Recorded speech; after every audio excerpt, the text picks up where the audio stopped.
It's just a pilot for Fox, so great. whether or not everybody will get to see it, time will tell. But it's a very interesting character whose brother explains that she's so weird because she's twice exceptional, which is a newer kind of phrase for learning differences. And she's a little bit of a social imbecile and a genius. Oh, great. Who is interested in forensic genealogy. And to find out more about that, you'll have to watch the show. Oh, I'm in.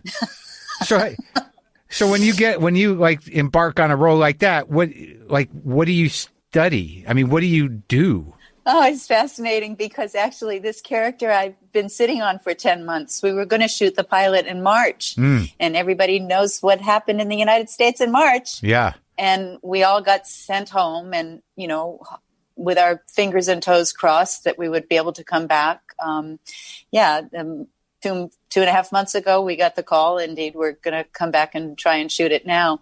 So I've never sort of hibernated with a character for so long. Wow. I really trust my writer, showrunner, the wonderful Chris Levinson. I mostly allow the research to be done by them. Yeah. And not fill it up with other ideas of my own. They've offered I meet a couple of women that the character's loosely based on. I have said no thank you. Right. I'm curious to meet them, but I don't want them or I to think I'm portraying them. Right. So I just mostly go by the writer and ask the questions as I need to have an idea of what I'm saying. But do you go through, like, when you do make choices as an actor, somebody who has this in the real world or in the world of people, an awkwardness, but in a world of the mind, a genius, how do you do you just manufacture that or just go by the script? Or it's a little bit of all of those things. And playing Lou Kelly these last couple of weeks after waiting so long to be her has been fascinating. And I am informed by my writer and her research. I'm informed by the information she has on the subject, the information I've gathered along the way, my own learning differences that probably come into play. Right. And it's an incredibly instinctual role in the end. I did, there's a sweet little show about love on the spectrum that Netflix has. I watched that. Okay. And what I really got from that was that there's all kinds of ways this shows up in people. Yes. And that we could both invent things and also be quite factual about the representations of, say, a panic attack. I don't know that I've ever had a panic attack in my life. I don't know that I've ever witnessed a panic attack. Right. Maybe I'm in constant panic attack for all I know. But I ask questions and I see if they smile when we finish the take. And if they're smiling, I figure I did good. Yeah, exactly. You can get to panic, though. I mean, panic's never that far away, is it? No, I don't think from many of us panic is so far away, and I don't think from many of us learning differences are so far away, No, that's right. That's right. So it's just sort of an amplification or a reduction of what's already inside of you. Yeah. And the smarty pants side, well, that's all written for me. But that must be fun It's very fun to play somebody with that kind of intellect because my intellect resides much lower in my body, somewhere around my gut. And to have that kind of cerebral intellect, it's so much fun to play. Well, that's interesting, a gut intellect, because it feels like to me, because I've watched you for years. I've obviously not seen all of your movies. Have you seen all of your movies? You've made a lot of movies. I've done a lot of movies and television. I've seen most of it because I am not an egomaniac as many people consider actors to be. Most of us are kind of the opposite of that. Yeah. But I watch it to improve. Right. What works, what doesn't work. Like game films. Like, exactly. Exactly. Yeah. I wish I had a coach. That'd be fun. You never had a coach? You could get a coach. Yeah, I could get a coach. Actually, as soon as I said it, I realized I've never really understood that idea of an acting coach. I don't really know what a coach would do.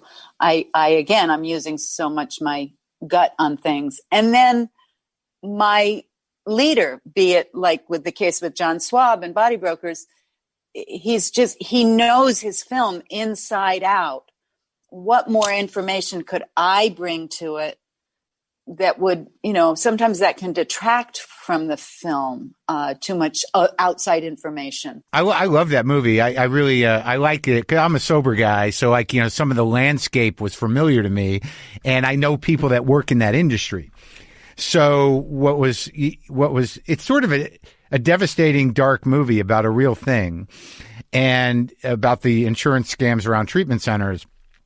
And at first I didn't love the narrator because I was like, is this going to be glib? But there had to be a way to deliver the information to set up the thing.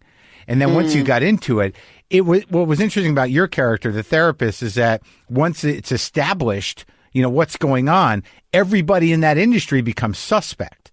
So I'm sitting there looking at you thinking like, is she in on it? Is she? And then, but ultimately that doesn't really matter because it doesn't seem like you are. But I thought the performance was great, and I thought the whole movie was kind of ballsy.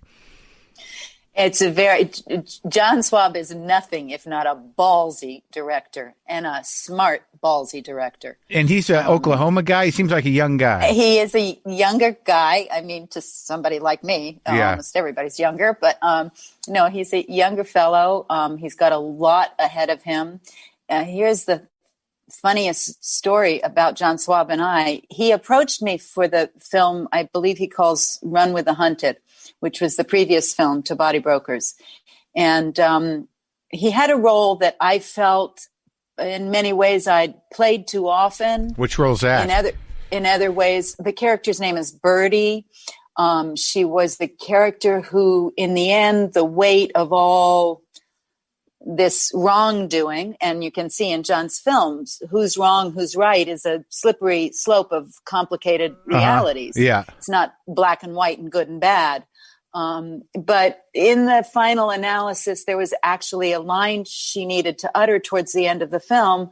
Why do I do the terrible bad things I do? In Birdie's case, prostituting young women. That's like a scary thought to me, a woman prostituting others without the story of how she got there being told, some other interesting story being told. And in the end, just say, because I'm a bad bitch. That's no reason for behavior. Yeah. And I was very clear with John. He worked very hard to alter the script in some way. And finally I said, John, you're ruining your movie. Yeah. You've got a good movie. Go make that movie. And maybe one day you'll come to me with something else. And by God, he did. He did it. And not just once, but twice. What was the other one? This summer, I've shot his next film that will be coming out after a bit called Ida Red. And I play for him in that Ida Red.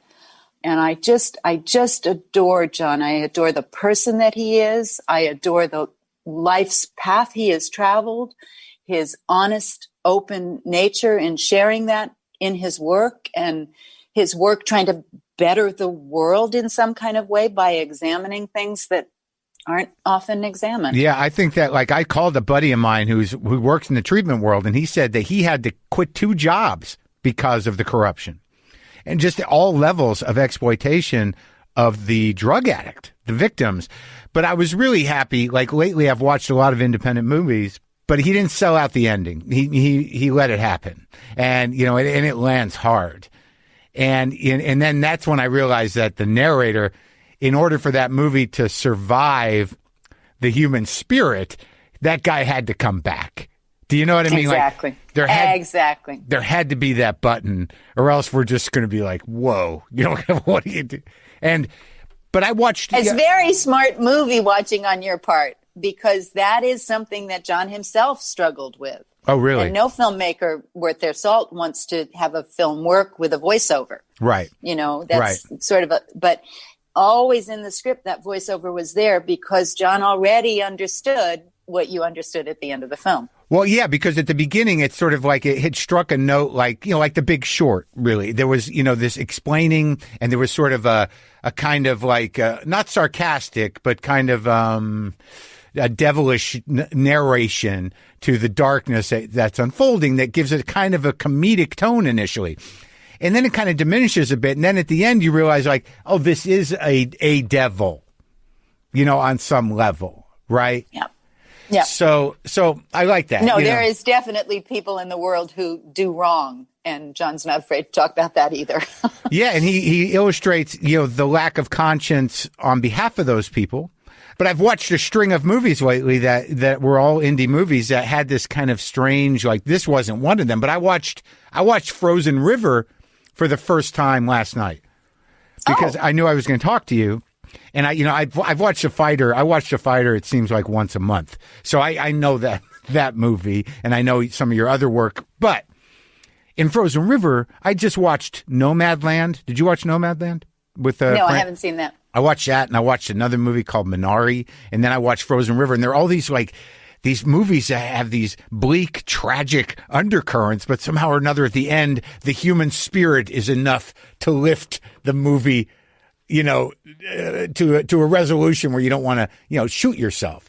And that was true with Frozen River too, which was really a breakout movie for you, right? Frozen River was a huge breakout movie for me. And I'm not often asked to play the lead.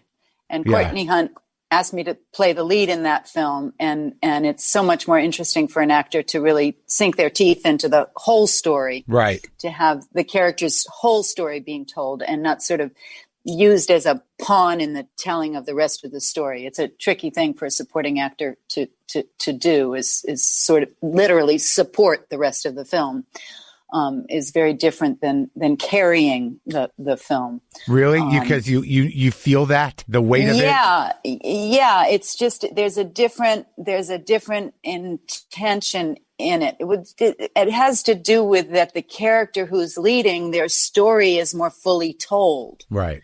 And the supporting characters you may or may not know about. And the beautiful thing in Frozen River, although it wasn't sort of sold this way, but Frozen River is a highly unusual film in that it actually has two women who are leading the film. Misty Upham, no less than a lead actor in that film. And also unpredictable. Like it's one of those movies where you really you don't see anything coming, and that's really so amazing. It's really a great experience to witness. I am delighted that you had a reason to finally watch that film because, and this might be completely the wrong thing to say, but I'll be the girl in the room doing that.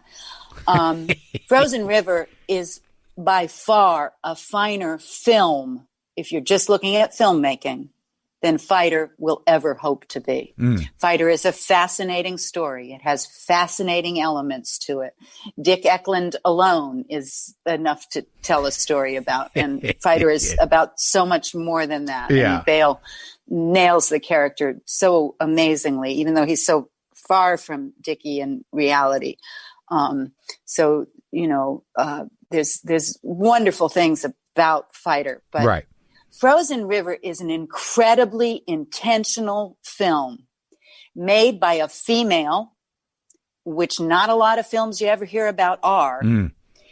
And Courtney set out to make a film that her rather straight, quite white father would sit his ass in a chair and watch from beginning to end. It's a very intentional film. What you saw last night is what Courtney Hunt wrote on the page. It's not manufactured afterwards from the footage that's there and, move this here, move that there. It's an incredibly well-written film that was incredibly well realized for a much smaller amount of money than anybody will ever know, and by a much smaller amount of people than ever is accepted as a legitimate amount of people to make a film. Right. It's Frozen River is miraculous. In my opinion. I don't know how I missed it or why I missed it, but you miss things. What are you going to do? And it's called advertising. And also there's a lot of it, but it came out at a time where I shouldn't have missed it. But but it's interesting getting back to this thing that moves you, that, you said something about the reason for behavior that, without a reason for behavior, you don't really know where to